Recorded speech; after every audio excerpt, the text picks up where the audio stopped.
Проснись и пой.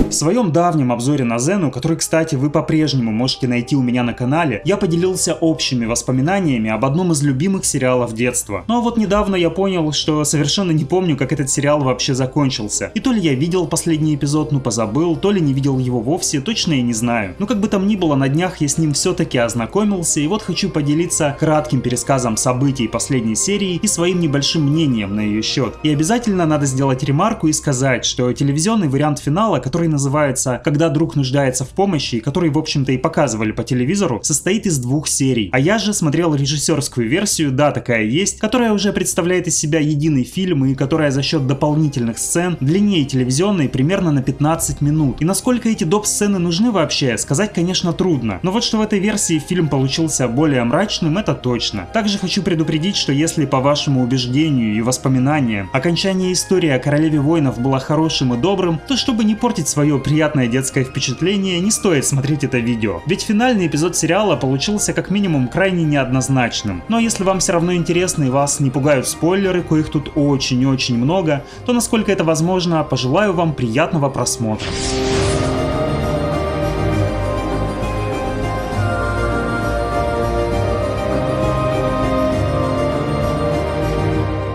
Серия начинается с того, что Зена с Габриэль, расположившись у костра, мечтают о новой жизни, которую подруги могли бы начать в далеких южных краях фараонов. Но вот они замечают кого-то в зарослях, и этим кем-то оказывается парень с востока по имени Кенджи, у которого для Зены имеется послание от ее давней знакомой Акеми. Монах рассказывает историю, в которой он с товарищем, пытаясь укрыться от сильной бури, находит в лесу небольшой дом и в нем встречает 3 красивых девушек. Один из монахов предается соблазну по полной и наслаждается обществом этих красавиц, а другой же проявляет образцовое целомудрие. И в скором времени в этот чайный домик влетает колоритный демон. Подобно Сабзиро или злому Деду Морозу, он замораживает монаха, развлекающегося с девицами, а потом затягивает его в себя, как бы это странно ни звучало. И, наверное, с удовольствием затянул бы и второго путника, но тот не нежился голым в ванне, а потому Кенджи успел по-быстрому среагировать и выбежать из дома. Там его встречает та самая Акеми, которая объясняет, что это был Йодаши, лорд тьмы, и что он собирает армию для нападения на город Хигучи и уничтожения всех его жителей. Девушка отдает монаху катану и просит найти того, кто может противостоять Йодаши.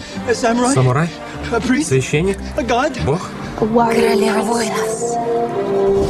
И вот поэтому парень находит Зену, передает ей самурайский меч и это послание. Королева воинов говорит своей удивленной подруге, что она просто обязана отправиться на помощь Акеми, и Габриэль отвечает, что куда бы ни пришлось, она поедет вместе с Зеной. И вот троица на корабле отправляется к далеким восточным берегам. По пути Кенджи рассказывает Габриэль об Акеми несколько интересных фактов. Например, о том, что эта красивая девушка специально заманивает людей, души которых потом с наслаждением пожирает Йодаши. Ну и самое главное, он сообщает, что Акеми не живой человек, а призрак. На крайнюю озадаченность Габриэль Зена отвечает рассказом своей истории знакомства с этой девушкой, когда та еще не была духом, а Зеной движила жажда богатств. И вот как-то раз очень давно, когда Королева Воинов узнала о том, что дочь одного очень богатого и могущественного человека была похищена каким-то китайским генералом, Зена захотела вернуть похищенную девушку домой, чтобы получить свое крупное вознаграждение. Но уже при встрече с Акеми, которая проявляет уважение и восхищение прославленной воительницей, Зена тоже проникается симпатией к этой девушке.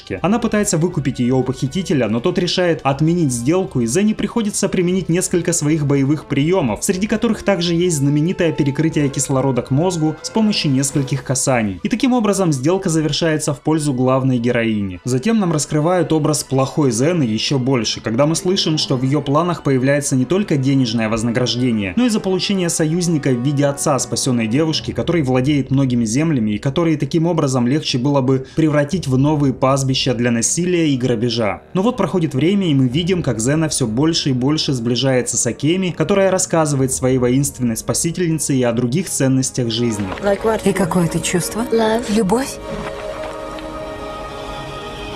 А еще он рассказывает Зене об уникальной катане, самурайском мече, сделанного из самого чистого металла, и о том, что по местным законам обладать этим оружием женщине запрещено. Но Зена выступает против такой несправедливости и вызывает на бой сансея Акеми, который обладает заветной катаной. После поединка с эффектными акробатическими приемами, закаленная в боях девушка-воин одерживает победу и добавляет в свой арсенал новый меч. Далее в очередной задушевной беседе Акеми просит Зену показать ей технику секретного приема с перекрытием кислорода, и та соглашается. Затем сцена прерывается, и мы переносимся в настоящее, в котором Зена и Габриэль подплывают к городу Хигучи, охваченному огнем. Но несмотря на это, подруги высаживаются на берег. Тем временем неугомонный демон вновь наведывается в чайный домик к своим призрачным девушкам и благодарит Акеми за то, что она своим поступком в виде зова о помощи и передачи катаны непреднамеренно заманила Зену в город, осажденный войском этого самого Йодаши, и что там с королевой воинов покончить будет совсем нетрудно. В горящем Хигучи боевые подруги с использованием веревки, паркура и, вероятно, самых длинных за всю историю прыжков устраивают настоящее цирковое представление, по-моему, даже для этого сериала перебарщивающее своими неподдающимися осмыслению трюками, и добираются до емкости с водой в виде огромной деревянной бочки. Большой вентиль не поддается вращению, и тогда Зена использует свой меч, наносит удар, и струи воды обрушиваются на горящий город. Огонь затухает, и генерал со своим войском, вероятно сделанным из сахара, говорит о проигранной битве и обещает Зене скорую встречу, на что та одобрительно кивает. Далее мы снова возвращаемся к истории про Акеми. Когда она вернулась домой к своему отцу, то применила на нем прием перекрытия воздуха, и ее отец умирает. Свой поступок она объясняет как месть за членов своей семьи, к смерти которым ее отец, по всей видимости, имеет прямое отношение. Нам в очередной раз показывают алчную меркантильную Зену, которую мало волнуют семейные разборки и чья-то смерть, но которая теряет возможность заполучить свою желаемую награду.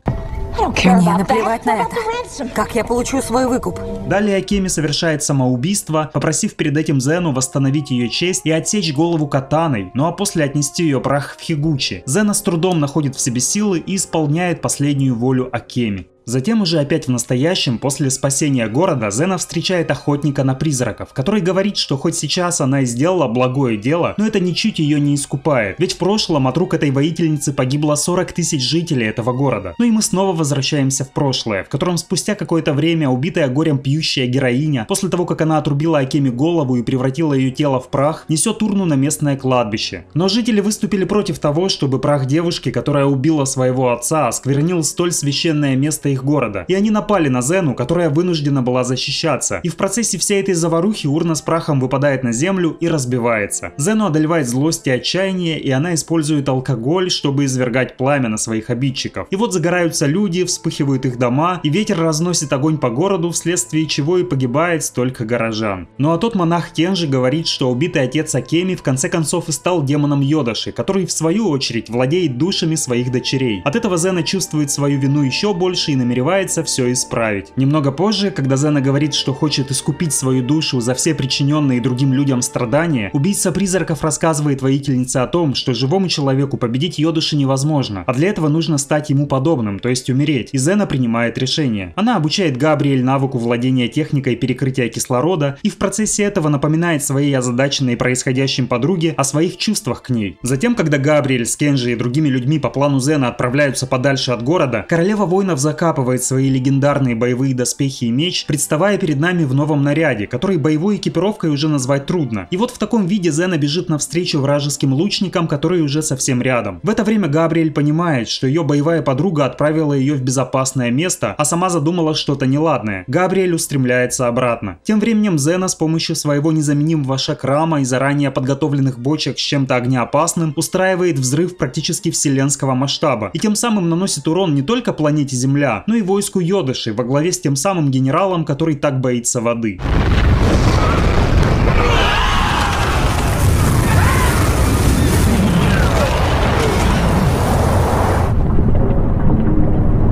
Через мгновение мы видим, что урон враг получил небольшой, так как войско поднимается и продолжает наступление. С помощью лука и стрел Зена пытается противостоять воинам, а потом и вовсе отправляется в рукопашную, где в очередной раз демонстрирует фантастическую акробатику. Ну а затем лучники все-таки вспоминают о своем предназначении и используют стрелы. Сперва Зене удается справляться с этим, но потом стрелы начинают пронзать ее одна за другой. Истекающая кровью королева воинов с многочисленными ранениями и торчащими стрелами продолжает не только держаться на ногах, но и сражаться. И И буквально одной рукой она разделывается с множеством солдат, вспоминая в этой кровавой бойне свою подругу и последний с ней разговор. Ну а затем тот самый главнокомандующий появляется в поле зрения изможденной Зены и отрубает ей голову. Спустя какое-то время мы видим прибегающую на опустевшее поле боя Габриэль, которая замечает на земле окровавленный шакрам. В это время в чайном домике Акеми на подставке материализуется та самая катана, а затем в двери входит и сама королева воинов. Зену облачают в алое платье. На том самом поле боя Габриэль с Кенджи видят убийцу призраков, который делает свою работу. Габриэль отказывается верить в смерть своей подруги точно так же, как в свое состояние изначально не верит и Зена, пока Акеми не объясняет ей, что ее тело теперь иллюзия и что она, как и все девушки этого дома, принадлежат Йодаши. И когда одна из его наложниц с помощью браслета на своей ноге незаметно призывает этого татуированного демона, тот не заставляет себя долго ждать и с помощью плеток огня и дутья показывает Зене, кого здесь надо бояться, но и Зена покоряется. Но вскоре после этого она говорит Акеми, что собирается уничтожить Йодаши и что у нее есть план. Зена убегает от домика, и следящая за ней наложница Темного Лорда отправляется следом. На своем пути Зена встречает Габриэль, которую на радостях заключает в свои объятия, но вот когда та вручает ей шакрам, рука Зены проходит сквозь него.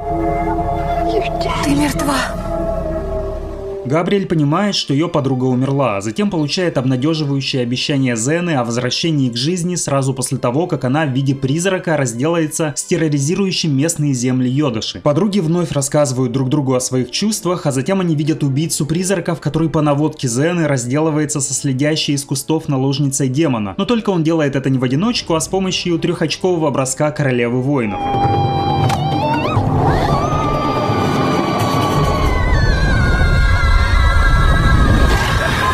Зена поднимает упавший браслет, призывающий Йодаши, и отдает его Акеми, чтобы та в подходящий момент заманила лорда в ловушку. Убийца призраков вместе с Кенджи рассказывает Габриэль о возможном способе вернуть с того света Зену. Для этого ее подруге придется сжечь тело королевы воинов и высыпать пепел в фонтан силы на горе Фуджи. И все это надо сделать до второго заката после смерти. И после того, как Габриэль знакомится с Акеми, которая не только отдает ей катану, но также и наносит на ее тело оберегающие татуировки, не менее воинственная подруга Зены отправляется в одинокое странствие. Она пробирается в оккупированный армией Йодаши город и забирает обезглавленное тело Зены. В крике девушка просит отдать голову своей подруге, и через мгновение за ее спиной появляется уже знакомый нам генерал. И вот Габриэль вступает с ним в бой. Но этот поединок длится недолго, и вот острие меча Габриэль уже находится у шеи побежденного противника. Он просит отрубить ему голову, но благородная девушка удостаивает его лишь удара рукояти своего меча. Затем она видит голову Зены, забирает ее и отправляется дальше. В это время в чайном домике Йодаши устраивают западню. Но демон оказывается не так прост, как ожидалось. С помощью своих способностей он отсекает голову Кенджи, смертельно ранит убийцу призраков, и когда Зена наносит ему серьезные увечья, Темному Лорду удается бежать. Перед смертью охотник за призраками объясняет, что Йодаши черпает свои силы из того самого фонтана на горе Фуджи, и во что бы то ни стало необходимо перекрыть ему доступ к этому источнику божественной силы. В это время раненый Йодаши, чтобы быстрее добраться к источнику, вселяется в тело ястреба и продолжает свой путь. Каким-то образом Зена это чувствует, и Акеми ей объясняет, что они тоже теперь могут принять форму кого угодно, поэтому девушки также решают вселиться в пернатых. Ну а Габриэль на своем пути вновь сталкивается с тем самым самураем, он же сахарный генерал войска, только теперь на нем нет национального обмундирования. И этот неугомонный, а теперь еще и обиженный персонаж опять атакует уже победившую его в честном сражении девушку. В процессе этой драки урна с прахом Зены скатывается со скалы и падает прямо в птичье гнездо. Йодаши принимает свой изначальный облик и с помощью меча активирует фонтан силы. Но тут подоспевает и сама Зена, которая не дает демону испить волшебной водицы. Йодаши замораживает фонтан, тем самым не давая возможности и другим зарядиться силой воды. Вскоре на помощь подоспевает и Акеми, но особого толку от ее действий нет. После того, как рядом с демоном оказывается несколько сосулек, образованных той самой священной водой, Йодаши незамедлительно их проглатывает и возвращает свои силы. А затем он точно так же с удовольствием проглатывает и Акеми. В это время Зену полностью покидают силы, и она падает на землю. Демон извергает огненный шар в пытающуюся набрать воды Габриэль, но Фаервол, как теннисный мяч, отскакивает от ее спины, обнажая ту самую оберегающую татуировку. Подруга подходит к Зене и через поцелуй передает ей целебную воду. После этого королева воинов восстанавливает свой изначальный образ и, подобно Йодаши, превратившись в светящийся сгусток энергии, сталкивается с ним в высоте. В округе загораются деревья, ну а потом этот поединок богов уже продолжается на земле. Персонажи принимают свой обычный облик и продолжают махать мечами. Правда, не только мечами и не только на земле, но тем не менее, Габриэль в это время пытается достать прах Зена из гнезда. И ровно в тот самый момент, когда катана Зены пронизывает тело Темного Лорда, Габриэль удается достать заветную емкость с прахом. Королева воинов сносит голову с плеч побежденного Йодыши, и из него тут же начинают вылетать пленные души. И вы, наверное, не поверите, но мы снова видим того генерала, который говорит, что достоин всех почестей настоящего воина. На что Габриэль отвечает мастерским метанием в него шакрама. Тот падает на землю, и будем надеяться, что это уже навсегда. И среди всех освобожденных душ Зена узнает о Кеми, которая радостно сообщает, что Зене удалось освободить всех, в том числе и себя. Когда же Габриэль пытается высыпать прах своей подруги в воду, Зена останавливает ее и говорит, что делать этого не нужно, ведь все те души, которые она освободила, могут оставаться свободными лишь при том условии, что сама Зена навсегда останется мертвой.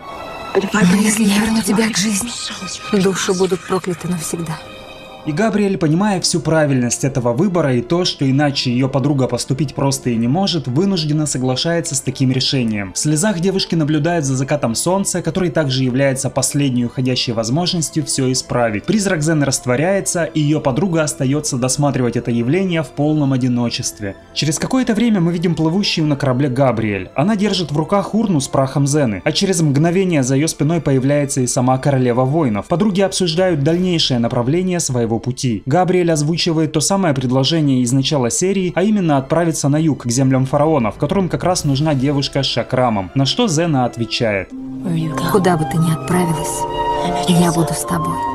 И да, такой вот конец. И заметьте, что это конец не просто серии, а целой эпопеи о девушке-воине, на которой выросло как минимум одно поколение. И насколько такой финал получился достойным или провальным, каждый ответит лично. Ведь за все это время Зена стала для каждого из нас не просто сериалом, а настоящим другом, подругой, девушкой мечты, да и просто человеком, на которого хотелось бы равняться. Поэтому неудивительно и вполне заслуженно, что после такого завершения истории у некоторых поклонников Королевы Воинов были вопросы, непонимание, обида, да и просто ненависть к создателям этого сериала. И знаете, после того, как я ознакомился с его финальной серией, я могу искренне с уверенностью порадоваться за то, что я не видел этот эпизод в своем детстве. Ведь он просто разорвал бы на части мое детское сердце. Разумеется, за 6 сезонов сериала мы видели немалое. И возможно кто-то скажет, что впоследствии Зена может воскреснуть и все будет хорошо. Ведь мы уже видели, как она возвращалась с того света. Да, но с момента выхода последней серии прошло уже 20 лет. И как бы многим не хотелось, но надо признать, что продолжение той самой Зены с бесподобной Люси Лоулес и Рене О'Коннор мир уже не увидит. И хотя бы потому, что актеры уже просто успели измениться. И таким образом именно та серия стала последним словом в этой повести о Королеве Воинов. Как-то так.